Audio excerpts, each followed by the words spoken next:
ಶಿಕ್ಷಕರ ಹೋರಾಟಕ್ಕೆ, ಅತಿಥಿ ಶಿಕ್ಷಕರ ಹೋರಾಟಕ್ಕೆ, ಅತಿಥಿ ಶಿಕ್ಷಕರ ಹೋರಾಟಕ್ಕೆ ಎಲ್ರಿಗೂ ಧನ್ಯವಾದ.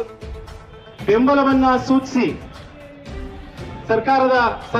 ಸರ್ಕಾರದ ಈ ಒಂದು ಕೆಟ್ಟ ಧೋರಣೆಯ ವಿರುದ್ಧ ನಾವೆಲ್ಲ ಶಾಲೆಯನ್ನ ತೊರೆದು ಇವತ್ತು ಬೀದಿಗೆ ಇಳಿದಿದ್ದೀವಿ. ಈ ನಮ್ಮ ಹೋರಾಟಕ್ಕೆ ಬೆಂಬಲವನ್ನು ಸೂಚಿಸಿ ನಮಗೆ ನ್ಯಾಯ ಸಿಗಲೇಬೇಕು ಎನ್ನುವಂತಹ ನಿರ್ಧಾರದೊಂದಿಗೆ ನಮ್ಮ ಹೋರಾಟಕ್ಕೆ ಆಗಮಿಸಿದಂತಹ ಭಾರತೀಯ ಜನತಾ ಪಾರ್ಟಿ ಪಕ್ಷದ ರಾಜ್ಯಾಧ್ಯಕ್ಷರಾದಂತ ಶ್ರೀಯುತ ವಿಜಯೇಂದ್ರ ಸರ್ ಅವರು ಬಂದಿದ್ದಾರೆ. ಅವರಿಗೆ ಸಮಸ್ತ 43,000 ಶಿಕ್ಷಕರ ಪರವಾಗಿ ರಾಜ್ಯ ಸಮಿತಿ ಪರವಾಗಿ ಅವರು ಸ್ವಾಗತವನ್ನ ಬಯಸ್ತಾ ಇದೆ. 43,000 ಇದೆ. ಹಾಗೆಯೇ ವಿಧಾನ ಪರಿಷತ್ನ ಸದಸ್ಯರಾದಂತಹ ಶ್ರೀಯುತ ಛಲವಾದಿ ನಾರಾಯಣ ಸ್ವಾಮಿ ಸರ್ ಅವರು ಕೂಡ ನಮ್ಮ ಹೋರಾಟಕ್ಕೆ ಬೆಂಬಲವನ್ನು ಸೂಚಿಸಿ ಬಂದಿದ್ದಾರೆ. ಅವರಿಗೂ ಕೂಡ ಸಮಸ್ತ ಅತಿಥಿ ಶಿಕ್ಷಕರು ಇಲ್ಲ ಅಂದ್ರೆ ಕರ್ನಾಟಕದಲ್ಲಿ ಶಿಕ್ಷಣ ಇಲಾಖೆ ಅನ್ನೋದೇ ಒಂದು ಇಲಾಖೆನೇ ಇಲ್ಲ.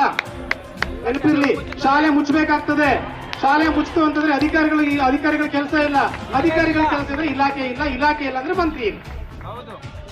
ಹಾಗಾದ್ರೆ ನಾವು ನಮ್ಮ ಕೊಡುಗೆ ಎಷ್ಟಿದೆ ಸರ್ಕಾರಕ್ಕೆ, ಇಲಾಖೆಗೆ ಎಷ್ಟು ನಮ್ಮ ಕೊಡುಗೆ ಇದೆ ಯೋಚನೆ ಮಾಡಿ. ನಾವಿವತ್ತು ಪರೀಕ್ಷೆ ಹತ್ರ ಬರ್ತಾ ಇದೆ ಅಣ್ಣ, ಮಕ್ಕಳಿಗೆ ಗುಣಮಟ್ಟ ಶಿಕ್ಷಣ ಕೊಡ್ಬೇಕು. ನಾವು ಮಗು ಕಾಯ್ತಾ ಇದೆ. ನಾವೆಲ್ಲ 3 ದಿನಗಳ ಕಾಲ ಅನಿರ್ದಿಷ್ಟವಾದ ಹೋರಾಟಕ್ಕೆ ನಿರ್ಧಾರ ಮಾಡ್ಕೊಂಡು ಬರ್ತಾ ಇದೀವಿ. ರಾಜ್ಯದ ಎಲ್ಲ ಮೂಲೆ ಜಿಲ್ಲೆಗಳಿಂದ ಶಿಕ್ಷಕರು ಬರ್ತಾ ಇದ್ದಾರೆ. ಸಂಖ್ಯೆ ಕಮ್ಮಿ ಇರ್ಬೋದು, ಅದೆಲ್ಲರೂ ಕೂಡ ಇಲ್ಲಿ ಬಂದು ಸೇರ್ತಾರೆ. ಮಗುವಿಗೆ ಎಲ್ಲಿ ಅಲ್ಲಿ ಶಿಕ್ಷಣ ಸಿಗ್ತದೆ ಯೋಚನೆ ಮಾಡಿ. ಸರ್ಕಾರಕ್ಕೆ ಎಷ್ಟು ಬಾರಿ ಮನವಿ ಕೊಡೋದು, ಶಿಕ್ಷಣ ಮಂತ್ರಿಗಳಿಗೆ ಎಷ್ಟು ಬಾರಿ ಮನವಿನ ಕೊಡೋದು, ಎಷ್ಟು ಬಾರಿ ಅಧಿಕಾರಿಗಳಿಗೆ ಮನವಿನ ಕೊಡೋದು, ಮಂತ್ರಿಗಳಿಗೆ ಎಷ್ಟು ಬಾರಿ ಮನವಿನ ಮಾಡ್ಕೊಳ್ಳೋದು. ನಮ್ಮ ಮನವಿಯನ್ನ ಸ್ಪಂದಿಸ್ತಾ ಇಲ್ಲ. ನಮ್ಮ ಸ್ಥಿತಿ ಹೆಂಗಾಗಿದೆಯಪ್ಪ ಅಂತಂದ್ರೆ ನಮ್ಮ ಮೂರಾ ಬಟ್ಟೆ ಆಗಿದೆ ಪರಿಸ್ಥಿತಿ. ಸರ್ಕಾರ ಬೀದಿಗಿಳಿಸಿದೆ. ಗುರುಗಳಿಗೆ ನಮ್ಮ ದೇಶದಲ್ಲಿ, ನಮ್ಮ ಪರಂಪರೆಯಲ್ಲಿ, ನಮ್ಮ ಧರ್ಮದಲ್ಲಿ ಗುರುಗಳಿಗೆ ಪ್ರಮುಖ ಸ್ಥಾನ, ಪವಿತ್ರವಾದಂತ ಸ್ಥಾನ ಇದೆ. ಆ ಗುರುಗಳಿಗೆ ಹೊಟ್ಟೆಗೆ ಬಟ್ಟೆ ಇಲ್ಲ, ಹೊಟ್ಟೆಗೆ ಊಟ ಇಲ್ಲ, ಬಿಸಿಲಲ್ಲಿ ಬೀದಿ ನಿಲ್ಲಿಸ್ತಾ ಇದೆ. ನಾವು ದಯಮಾಡಿ ಅಣ್ಣ, ನೀವಿದ್ದೀರಿ, ನೀವು ನಿಮ್ಮ ಮುಖಾಂತರ ಸರ್ಕಾರಕ್ಕೆ ನಾವು ಮನವಿಯನ್ನು ಸಲ್ಲಿಸ್ತಾ ಇದ್ದೀವಿ. ದಯಮಾಡಿ ನಿಮ್ಮ ಬೆಂಬಲ ಬೇಕು, ನಿಮ್ಮ ಸಹಕಾರ ಬೇಕು. ನಾವು ಶಾಲೆಗೆ ತೆರಳಬೇಕಾಗಿದೆ. ಮಗು ಕಾಯ್ತಾ ಇದೆ. ನಮ್ಮ ಶಿಕ್ಷಕರು, ನಮ್ಮ ಗುರುಗಳು ನಮ್ಮ ಶಾಲೆಗೆ ಮರಳಿ ಬರ್ತಾರೆ. ನನಗೆ ಪಾಠ ಹೇಳ್ಕೊಟ್ಟದ್ದು ಮಗು ಕಾಯ್ತಾ ಇದೆ.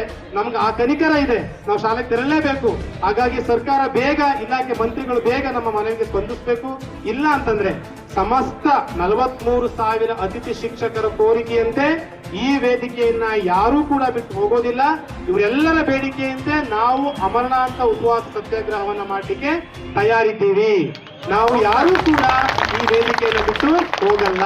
ನಮಗ್ ಬೇಕಾಗಿರುವಂತಹ ಬೇಡಿಕೆ, ಪ್ರತಿ ಸಾರಿ ಅತಿಥಿ ಶಿಕ್ಷಕರ ನೇಮಕಾತಿನಲ್ಲಿ ಮೆರಿಟ್ ಪದ್ಧತಿ ಜಾರಿಗೆ ತರ್ತಾರೆ. 12 ವರ್ಷದಿಂದ ನಾವು 13 ವರ್ಷದಿಂದ ನಾವು ಸೇವೆ ಸಲ್ಲಿಸ್ತಾ ಇದ್ದೀವಿ. ಈಗ 1 ವರ್ಷದಿಂದ ಮೆರಿಟ್ ಪದ್ಧತಿ ಜಾರಿಗೆ ತಂದಿದ್ದಾರೆ. ಇದರಿಂದ ಈಗ ಮೆರಿಟ್ ಪಡ್ಕೊಂಡಂತ ಶಿಕ್ಷಕರು ನಮ್ಮ ಸ್ನೇಹಿತನೇ. ಆದ್ರೆ ಅವ ಮೆರಿಟ್ ತಗೊಂಡು ಬರೋವರೆಗೂ ಕೂಡ ಶಾಲೆ ಕಾಯ್ದಿದ್ಯಾರು ನಾವಲ್ವಾ? ಪಾಠ ಹೇಳ್ಕೊಟ್ಟಿದ್ ನಾವಲ್ವಾ? 12 ವರ್ಷ ಗಂಟೆ ಮಗುಗೆ ಪಾಠ ಹೇಳ್ಕೊಟ್ಟಿದ್ ನಾವಲ್ವಾ? ಹಾಗಾದ್ರೆ ಅವ್ರು ಬಂದ ತಕ್ಷಣ ನಾವು ಮನೆಗೆ ಹೋಗೋದಂದ್ರೆ ಆಯ್ತಪ್ಪ, ನಾವು ಮನೆಗೆ ಹೋಗ್ತೀವಿ, ಮೆರಿಟ್ ಪದ್ಧತಿ ಜಾರಿಗೆ ತಂದಿದ್ರೆ ಆಯ್ಕೆ ಮಾಡ್ಕೊಳ್ರಿ, ನಾವು ಮನೆಗೆ ಹೋಗ್ತೀವಿ. ಆದ್ರೆ ನಮ್ಗೆ ಬದುಕನ್ನು ಕಟ್ಕೊಳ್ಲಿಕ್ಕೆ ಏನಾದ್ರು ಕೊಟ್ಕೊಳ್ತೀರಿ ಕೈಗೆ. ನಮ್ಗೆ ಆರೋಗ್ಯ ಹದಗೆಡ್ತು ಅಂದ್ರೆ ನಮ್ಗೆ ಆಸ್ಪತ್ರೆಗೆ ಹೋದ್ರೆ ಗೌರ್ಮೆಂಟ್ ಆಸ್ಪತ್ರೆಗಳು ಸರಿ, ಅದಕ್ಕಿಂತ ಉನ್ನತವಾದಂತ ವೈದ್ಯಕೀಯ ಬೇಕು ಅಂದ್ರೆ ನಾವು ಪ್ರೈವೇಟ್ ಆಸ್ಪತ್ರೆ ಹೋಗ್ಬೇಕು. ವೈದ್ಯಕೀಯ ಸೌಲಭ್ಯನೇ ಇಲ್ಲ. 10,000 ರೂಪಾಯಿ 6 ತಿಂಗಳಾಗುತ್ತೆ ಅಣ್ಣ ನಮಗೆ ಪೇಮೆಂಟ್ ಬರೋದು. 10,000 ರೂಪಾಯಿಗೆ ನಮಗೆ ವೇತನ ಬಿಡುಗಡೆ ಆಗಿಲ್ಲ. 6 ತಿಂಗಳಿಂದ ವೇತನ ಬಿಡುಗಡೆ ಆಗಿಲ್ಲ. 1 ವರ್ಷದಿಂದ ವೇತನ ಬಿಡುಗಡೆ ಆಗಿಲ್ಲ. 10,000 ಗ್ಯಾರಂಟಿ ಯೋಜನೆಗಳಿಗೆ ದುಡ್ಡನ್ನ ಕೊಟ್ಟು ಹಾಳು ಮಾಡಿ ನಾವು ಶಿಕ್ಷಕ ದುಡ್ಡೇ ಸಂಬಳನೇ ಇಲ್ಲ ನಮಗೆ ಕೊಡ್ಲಿಕ್ಕೆ. ಆಗ ನಮ್ಮ ಪರಿಸ್ಥಿತಿ ಹೇಗೆ ಹಾಕ್ಬೇಕು?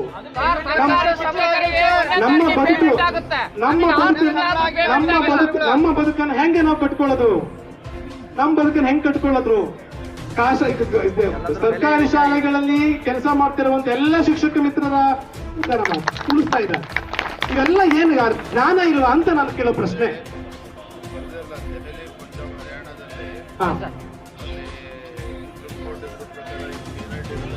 ಹೌದು, ಅಲ್ಲಿ ಪಂಜಾಬ್, ಹರಿಯಾಣ, ಉತ್ತರ ಪ್ರದೇಶ ಸರ್ಕಾರದಲ್ಲಿ ಅತಿಥಿ ಶಿಕ್ಷಕರಾಗಿ ನೇಮಕ ಮಾಡ್ಕೊಂಡಂತವರಿಗೆ ಸರ್ಕಾರ ಯಾವುದೇ ಸಮಸ್ಯೆಗಳನ್ನ ಕ್ರಿಯೇಟ್ ಮಾಡಿ ನೇರವಾಗಿ ಅವ್ರನ್ನ ಭರ್ತಿ ಮಾಡ್ಕೊಂಡಿದೆ.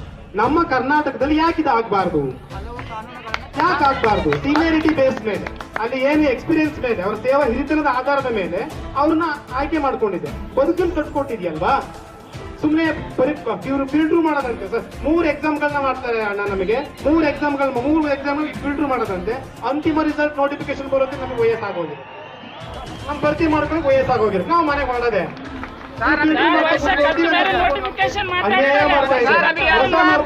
ಸೇವಾ ಅನುಭವ ಇದೆ, ನಮಗೆ 14 ವರ್ಷ ಸೇವಾ ಅನುಭವ ಇದೆ. ನಮ್ಮನ್ನ ಕಾಯಂ ಮಾಡಕ್ ಆಗಲ್ಲ ಅಂತಾರೆ, ನಮ್ಮನ್ನ ನಾಳೆ ಶಾಲೆಯಿಂದ ತೆಗೆದು ಹಾಕ್ತಾರೆ. ನಾವ್ ಹೆಂಗ್ ಜೀವನ ಮಾಡ್ಬೇಕು?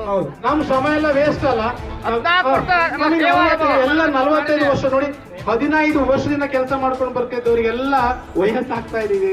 ಯಾವ ಇವ್ರು ಫಿಲ್ಟರ್ ಮಾಡ್ತಾ ಕೂತ್ಕೊಂಡ್ರೆ ಯಾವಾಗ ನಮ್ಮ ನೇಮಕಾತಿ ಮಾಡ್ಕೊಳ್ತಾರೆ? ಅದಕ್ಕೆ ಇವರು ಯಾವಾಗ ನೇಮಕಾತಿ ಮಾಡ್ಕೊಂಡ್ರೆ ಇವರಿಗೆ ಬಜೆಟ್ ಅಲ್ಲಿ ದುಡ್ಡಿಲ್ವಾ? ಇವ್ರು ಗ್ಯಾರಂಟಿ ಹಣವನ್ನ ಕೊಟ್ಟು ವೇಸ್ಟ್ ಮಾಡಿದಾರ, ದುಡ್ಡಿಲ್ವಾ? ಆಯ್ತಪ್ಪ, ನಾವು ಕಾಯ್ತೀವಿ. ಆಯ್ತು, ಇವ್ರು ಬಜೆಟ್ ತುಂಬಿಸ್ಕೊಳ್ಳೋವರೆಗೂ ಕಾಯ್ತೀವಿ ನಾವು. ಬಜೆಟ್ ತುಂಬ್ಕೊಳ್ಳಿ, ಖಜಾನೆ ತುಂಬ್ಕೊಳ್ಳಿ, ಕಾಯ್ತೀವಿ ನಾವು.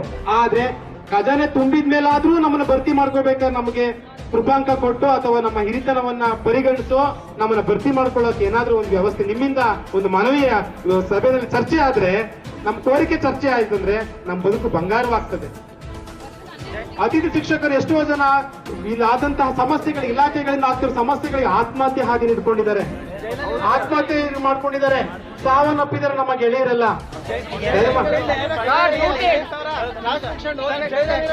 ಒಬ್ಬ ಅಧಿಕಾರಿ ಕೂಡ ನಮ್ಮ ಬಳ್ಳಾರಿ ಜಿಲ್ಲೆ ಬಂದು ನೋಡಿಲ್ಲ. ಹೆಣವಾಗಿ ಬಿತ್ತಿದ್ದಾನೆ, ಒಂದು ಅಧಿಕಾರಿ ಕೂಡ ಬಂದು ಮಾಸ್ಟರ್ ಬಂದಿಲ್ಲ, ಹೆಡ್ ಮಾಸ್ಟರ್ ಕೂಡ ಬಂದು ನೋಡಿಲ್ಲ. ಶಾಲೆಯಲ್ಲೇ ಸೊತ್ತಿದ್ರು ಯಾರು ಕ್ರಮ ತಗೊಳೋದಿಲ್ಲ. ಸರ್, ಈಗ ನಮ್ ಗೆಸ್ಟ್ ಟೀಚರ್ ವರ್ಕ್ ಮಾಡ್ತಾ ಇದ್ದಿದ್ದು ಬಹಳಷ್ಟು ಮಂದಿ ಈ ವರ್ಷ ಸಾವನ್ನು ರಾಜ್ಯ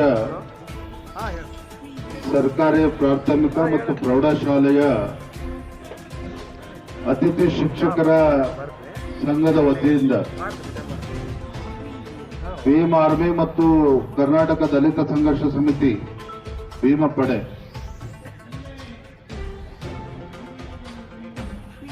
ಅತಿಥಿ ಶಿಕ್ಷಕರಿಗೆ ರಾಜ್ಯ ಸರ್ಕಾರದಿಂದ ಏನು ಅನ್ಯಾಯ ಆಗ್ತಾ ಇದೆ ಅದರ ವಿರುದ್ಧ ಹೋರಾಟವನ್ನು ತಾವು ಹಮ್ಮಿಕೊಂಡಿದ್ದೀರಿ. ರಾಜ್ಯ ಸರ್ಕಾರ ಮಾನವೀಯತೆಯಿಂದ ನಡ್ಕೊಳ್ಬೇಕು, ತಮ್ಮ ಬೇಡಿಕೆಗಳನ್ನ ಈಡೇರಿಸಬೇಕು ಅಂತ ಹೇಳಿ ಕಳೆದ ಹಲವಾರು ಬಾರಿ ತಾವು ಹೋರಾಟವನ್ನ ಮಾಡಿದ್ದೀರಿ. ಇನ್ನೂ ಕೂಡ ರಾಜ್ಯ ಸರ್ಕಾರ ತಮ್ಮ ಸಮಸ್ಯೆಗೆ ಸ್ಪಂದಿಸ್ತಾ ಇಲ್ಲ ಅಂತೇಳಿ ತಾವು ಇವತ್ತು ಮತ್ತೊಮ್ಮೆ ಬೆಂಗಳೂರಲ್ಲಿ ಇವತ್ತು ಹೋರಾಟವನ್ನ ಹಮ್ಮಿಕೊಂಡಿದ್ದೀರಿ. ನಾನು ಯಾವುದೋ ಒಂದು ಕಾರ್ಯಕ್ರಮದ ನಿಮಿತ್ತ ಜಯನಗರಕ್ಕೆ ಹೋಗಿದ್ದೆ. ನಮ್ಮ ವಿಪಕ್ಷ ನಾಯಕರಾಗಿರ್ತಕ್ಕಂಥ ಛಲವಾದಿ ನಾರಾಯಣಸ್ವಾಮಿ ಅವರು ಇಲ್ಲ, ಈ ರೀತಿ ಅತಿಥಿ ಉಪನ್ಯಾಸಕರು ಶಿಕ್ಷಕರು ಹೋರಾಟ ಧರಣಿ ಮಾಡ್ತಾ ಇದ್ದಾರೆ, ಆ ಧರಣಿನಲ್ಲಿ ನಾವು ಕೂಡ ಭಾಗವಹಿಸಬೇಕು ಅಂತ ಹೇಳಿದ್ರೆ ಬಂದಿಲ್ಲಿ ಫೋಟೋ ಹೊಡಿಸ್ಕೊಂಡು ಸೆಲ್ಫಿ ಹೊಡಿಸ್ಕೊಂಡು ನಾಳೆ ಪತ್ರಿಕೆಯಲ್ಲಿ ಫೋಟೋ ಬರಬೇಕು ಅನ್ನುವ ಉದ್ದೇಶ ಇಟ್ಕೊಂಡು ನಾವು ಬಂದಿಲ್ಲ. ಛಲವಾದಿ ನಾರಾಯಣಸ್ವಾಮಿ ಅವರ ಒಂದು ಪ್ರಾಮಾಣಿಕ ಕಳಕಳಿ ಇದೆ, ನಮ್ದು ಕೂಡ ಒಂದು ಪ್ರಾಮಾಣಿಕ ಕಳಕಳಿ ಇದೆ. ತಮ್ಮ ಹೋರಾಟಕ್ಕೆ ಧ್ವನಿಗೂಡಿಸಬೇಕು, ತಮ್ಮೆಲ್ಲರ ಧ್ವನಿಯಾಗಿ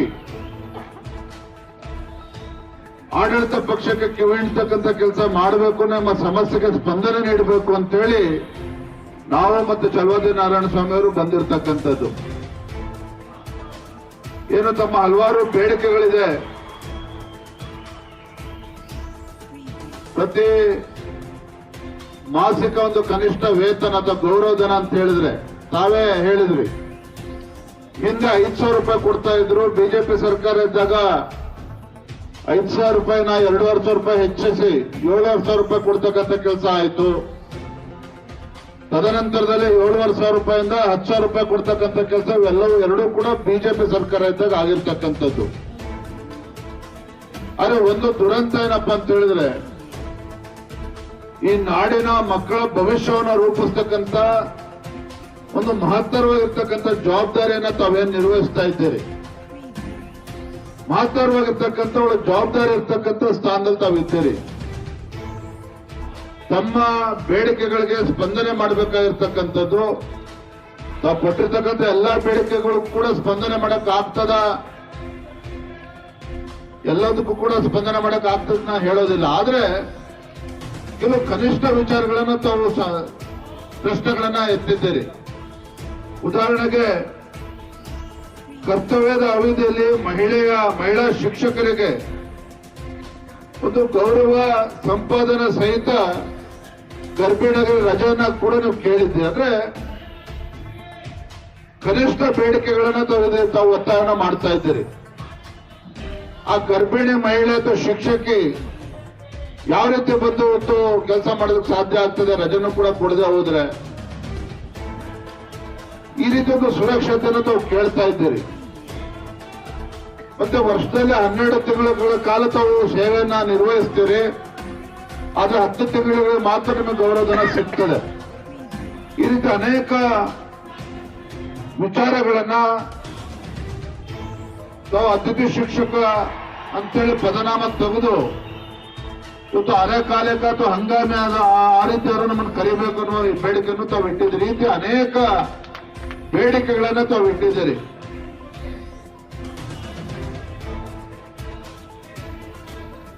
ರಜೆನೂ ಸಿಗದೇನೆ,